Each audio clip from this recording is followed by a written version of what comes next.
Good morning guys. I-check natin yung mga linagyan natin ng tulos o panusok. Yan. Ilagyan natin ng tanda para hindi kakainin ng mga kalabaw at kambing. Mga panusok na yan. Ang distansya po ng mga papaya ay 3 hakbang, 1.5 meter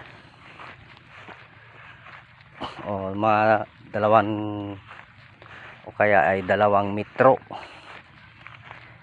2 metro ang distansya, 2 meters.